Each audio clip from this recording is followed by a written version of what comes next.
বিগত 10 থেকে 12 দিন ধরে আমাদের উর্দুবাসী ক্যাম্প এলাকায় 5 নম্বর ওয়ার্ডে একবারে পানি আসতেছে না। মানুষ খাওয়ার পানি নিয়ে কষ্ট, মানুষের গোসলের জন্য কষ্ট, মানুষ নামাজ পড়তে পারতেছে না, এটা কষ্ট। আমাদের মসজিদের পানি নাই 5 নম্বর ওয়ার্ডে। আমরা বাসাতে যাই, তারা কিন্তু আমাদেরকে বলতেছে যে ভাই আমাদের কিছু করার নাই, পানির প্রবলেম।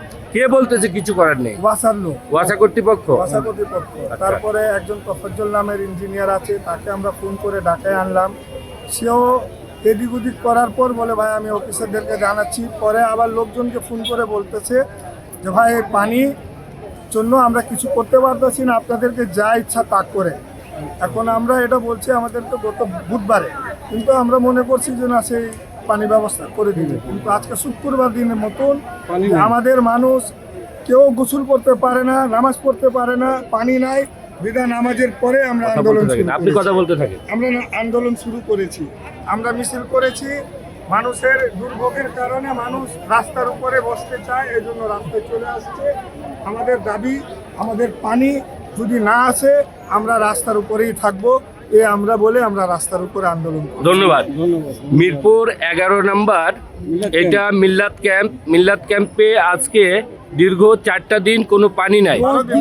12 দিন কোনো পানি নেই। এই পানির শূন্যতার কারণে জীবন মানে পরিচালনা করা, সংসার, ঘরবাড়ি, রান্নাবাড়ি সব কিছু করার এমন একটা অতিষ্ঠ অবস্থা হয়ে গেছে।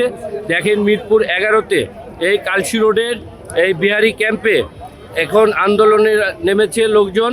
এখন যথাযথ কর্তৃপক্ষের দৃষ্টি আকর্ষণ করছি, আপনারা দ্রুত পানির ব্যবস্থা করবেন, অন্যথায় এই আন্দোলন এমন বেগের সৃষ্টি করবে যানবাহন চলাচল একদম পুরাটাই অকার্যকর করে ফেলবে এই জনগণ। কারণ জনগণের পানি হলো জীবন, আর এই পানিকে যদি আপনারা সরবরাহ করতে ব্যর্থতা স্বীকার করেন তবে আপনাদের এই দায়িত্ব ছেড়ে দেওয়া উচিত বলে আমি মনে করি।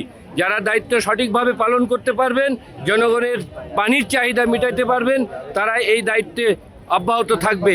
জনগণের যে চাহিদা, এই চাহিদা পানি হলো জীবন, পানির এই জীবনটাকে অবশ্যই আপনারা গুরুত্ব সহকারে দেখবেন।